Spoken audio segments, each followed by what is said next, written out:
Magandang araw mga kaibigan. Nako mga kaibigan, mainit itong pag-uusapan natin. Sa wakas, kinastigo ang paninira at kasinungalingan ni Sara Duterte.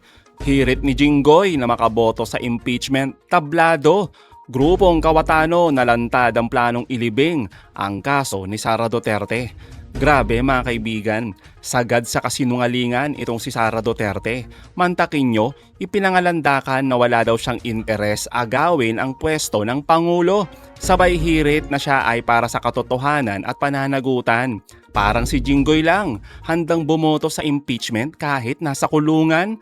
At Cayetano, pinagpipilitang siya pa din ng Senate President. Kaya naman, buineltahan ng Malacanang at ni Kong Chua ang kabulastugan ng grupong Duterte.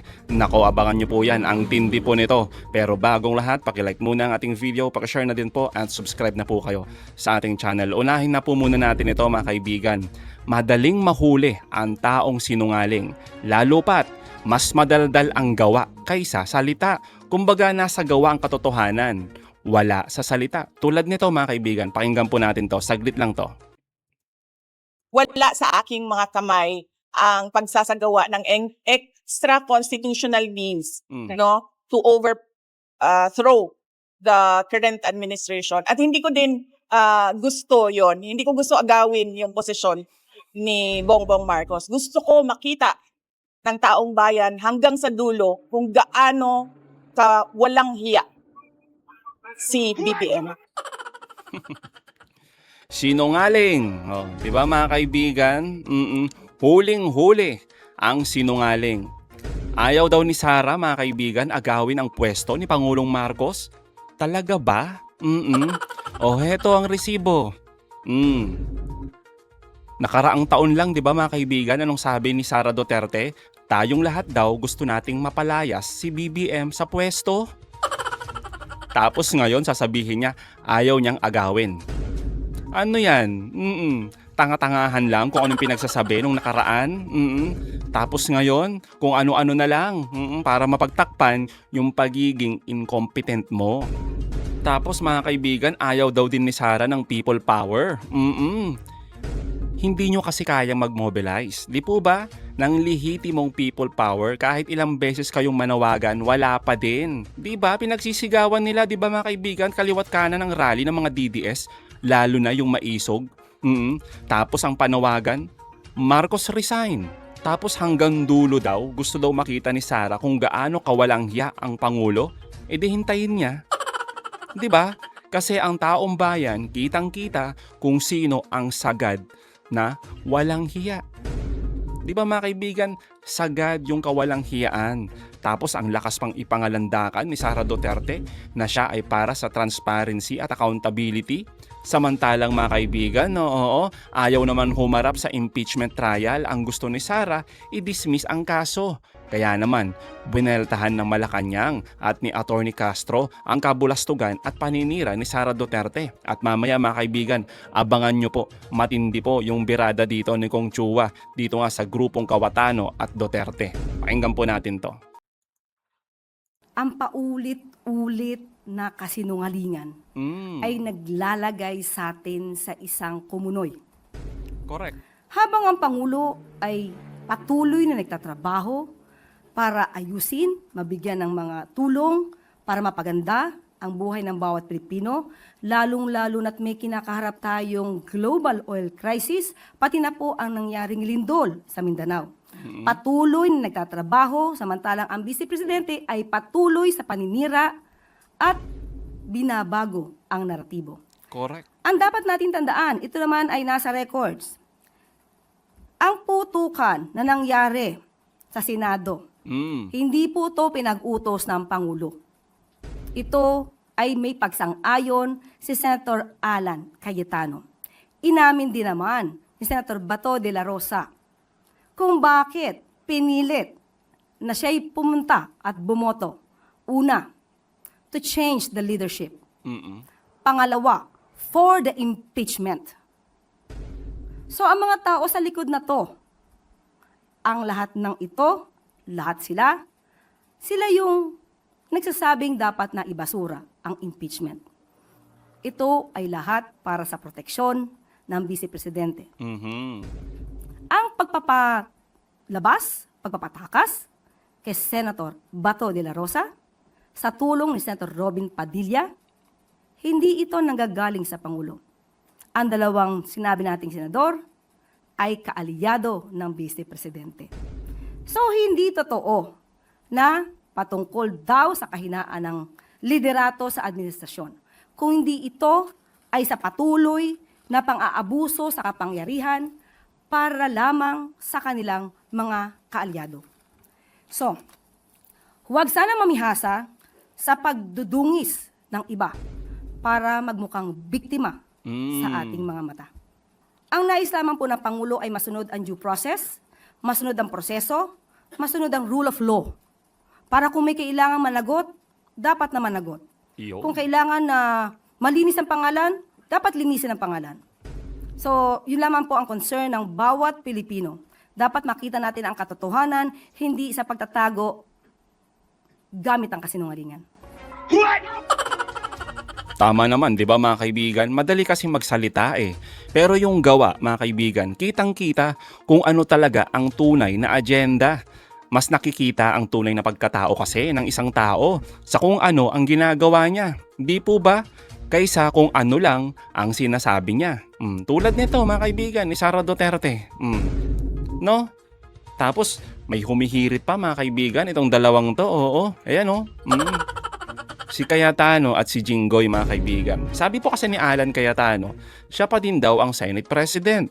Siya pa din ang magpe-preside sa impeachment trial. Sa kabila ng sinabi na nga, at kinikilala personal ni Pangulong Marcos ang bagong Senate President na si Senator Sherwin Gatchalian. Pero mga kaibigan, pinagpipilitan pa rin ni Cayetano. Isinisiksik pa rin yung sarili niya. Tapos mga kaibigan, hirit naman ni Jinggoy, boboto pa din siya sa impeachment trial ng kanyang amo kahit nakakulong daw siya sa kasong plunder kasi hindi pa naman daw siya guilty. Kaya naman mga kaibigan, hetong matinding sagot ni Kong Chua. Ang tindi po nito. Pakinggan po natin to. Hindi pa malinaw sa ngayon kung sino ang preside dun sa impeachment trial. Kasi based po dun sa dating rules, pagka ang presidente po ang nililiti sa impeachment, automatic ang Chief Justice. Pag hindi po ang presidente ng Pilipinas, all other impeachable officers like the Vice President, Ombudsman, members of the Supreme Court or Constitutional Commission, ang uupo dun ay yung Senate President.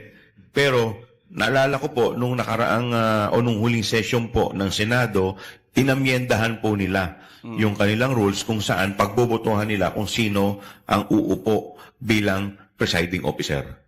So po pwede pong ikaw yung, pwede pong si Senate President Twin Gatchalian ang Senate President na nire-recognize ngayon, pero hindi siya yung uupo bilang presiding officer. So posible po yun, based po dun sa bagong amended rules. Kung mag-insist si Senator Cayetano na siya yung still the Senate President, magkakagulo ba yung pre-trial conference? Well, ito po kasi, basta't kami po sa party po namin, sa House at sa prosecution panel, ang nire-recognize po namin ay yung leadership po ngayon ni Senator Win Gatchalian. Doon sa threshold Linaw. sa provision ng Constitution, malinaw na yung conviction would need 2/3 Yes. ng lahat ng miyembro ng Senado. But itong mga nagdaang araw, naririnig ho natin parate yung kataga na coercive jurisdiction ng Senado. But moving forward, nakita ho natin na dalawa na yung nalagas dun sa actual membership, considering yung sitwasyon ni Senator Bato at ni Senator Jinggoy. Ang prosecution po ba tinitignan itong development na ito at pwede bang maging issue ito na maaring talakayin sa hinaharap? Ito po yung malaking issue talaga pagdating po sa numero. Dahil ako po personally, naniniwala po ako, dapat po kung sino lamang po yung nagpa-participate sa impeachment trial, dapat yun lamang ang boboto. Kasi unang-una po, paano ka boboto kung hindi ka naman unang-una nag-participate dito sa impeachment trial? Makes sense. So paano parang isang huwes, paano po siya mag-render ng kanyang verdict, whether guilty or not, kung hindi naman niya nakita yung mga sinabi ng mga testigo. Galing. Pangalawa, hindi po natin pwedeng iparehas yung impeachment trial sa ordinaryong legislative na ginagawa po ng mga senador. Kasi po, maliwanag po, dito po sa impeachment, ito po ay parang this is akin to court hearing. So pag sinabi po natin akin, ibig sabihin, pwede po natin itong maikumpara sa mga court hearing kung saan po ang huwes tinitignan po yung demeanor ng testigo. Kung ito po ay nagsasabi ng totoo, kung ito po ay nagsisinungaling. Parte po ng kanilang pag-render ng kanilang judgment base po sa mannerism, sa conduct ng testigo na inuupo po sa witness stand. Kaya nga po, pagdating po sa appellate court, ang nagiging issue, kadalasan na po dyan, ang issue na po dyan, issue ng law, batas po. At hindi na po pinakikialaman ng mga appellate court yung issue sa fact.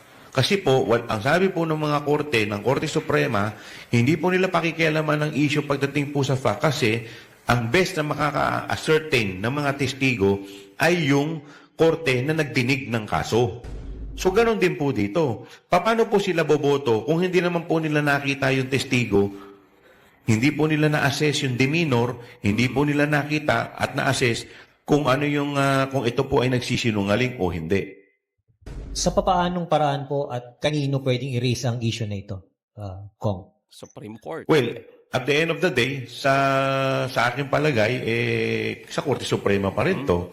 Pero siguro, tingnan natin kung pwedeng i-apply yung quorum. Kasi kung yun ang magiging decision nila, yun sa quorum, at ito, may mga decided cases na dito, sa tingin ko, wala rin naman masama na dapat ito rin ang i-apply pagdating po dito. Kasi paano po yun? Ang basis po ng quorum ay, let's say, sa 22. Di ba? Hindi po sa 24. So, alangan naman yung pagdidesisyon doon po sa walang quorum. Parang hindi naman po yata tama yun. Dapat talaga mga kaibigan masagot na yan ng Korte Suprema. Kung ang susundin pa bang boto para makonvict ang isang impeachable officer tulad ni Sara Duterte ay 2/3 of all members dyan sa Senado, which is 24 senators. Kaya laging eksaktong 16 votes ang kailangan. Pero matindi po talaga ang tanong ng taong bayan. Paano makakaboto ang mga wala kung di man lang nila alam o hindi nila nakikita ang bigat ng mga ebidensya? Tulad na lamang mga kaibigan ni Bato, di ba? Nagtatago. O paano niya makikita ngayon yung bigat ng ebidensya? Tulad ni Jinggoy, di ba? Nasa kulungan. Paano kung sadyain, di ba mga kaibigan ng mga Duterte senators na umabsent, mag-abstain? Lalo ngayon, halos lahat sila mukhang makakasuhan at maaaresto. Paano kung sobrang bigat ng ebidensya na talagang madidiin itong si Sara Duterte? Halos buong mundo mga kaibigan, no? Pag napanood siguro yung mga ebidensya na yan, talagang matindi yung panawagan na dapat makonvict si Sara Duterte. Pero yun nga mga kaibigan, kailangan pa din ng 16 votes. Diba? Paano kung 10 na lang yung senador? Kahit na kitang-kita na natin na napakalakas ng ebidensya na magtuturo talaga, kakonvict itong si Sara Duterte. Hindi mo mako-convict yan kasi kailangan mo ng 16 votes, kulang. Kaya dapat talaga mga kaibigan, madesisyonan ito ng Korte Suprema. Kasi bawat senador mga kaibigan na a-absent, mga senador na wala, mag-a-abstain, kung saan-saan pumunta mga kaibigan, nagtatago, nakulong, naaresto, lahat ng yan mga kaibigan, pabor na pabor kay Sara Duterte. Alam po natin yung nangyayaring sigalot ngayon sa Senado. Sa tingin niyo ba, may chance ba na gamitin ito ng pangalawang Pangulo o ng kanyang kampo para i-delay yung trial na mangyari sa July? Tingin ko po, right from the very beginning, yun naman talaga yung kanilang strategy. Dahil kung titingnan po ninyo yung pagkakasunod-sunod ng pagkakataon, nung araw po na kami po ay nagbubutuhan sa plenaryo para po sa dito po sa impeachment, yun din yung araw kung saan nagkagulo po yung leadership ng Senado. Totoo. So yung araw naman po na itatransmit po yung articles of impeachment sa Senado, yun din yung araw kung saan nagkaroon ng barilan sa Senado. So marami po ang nagsasabi na baka may connection din ito. Baka talagang gusto nila malihis yung totoong issue po dito dito po sa impeachment. Well mga kaibigan, yun din naman yung nakikita nating lahat. Di po ba? Gumagawa ng eksena ang grupong Kawatano para ilihis at muling ilibing ang kaso ni Sara Duterte. So mga kaibigan, anong masasabi nyo patungkol dito? Comment down below. Again mga kaibigan, huwag nyong kalimutan, i-like at i-share ang mga videos. Hanggang sa muli, kita-kita ulit tayo mga kaibigan.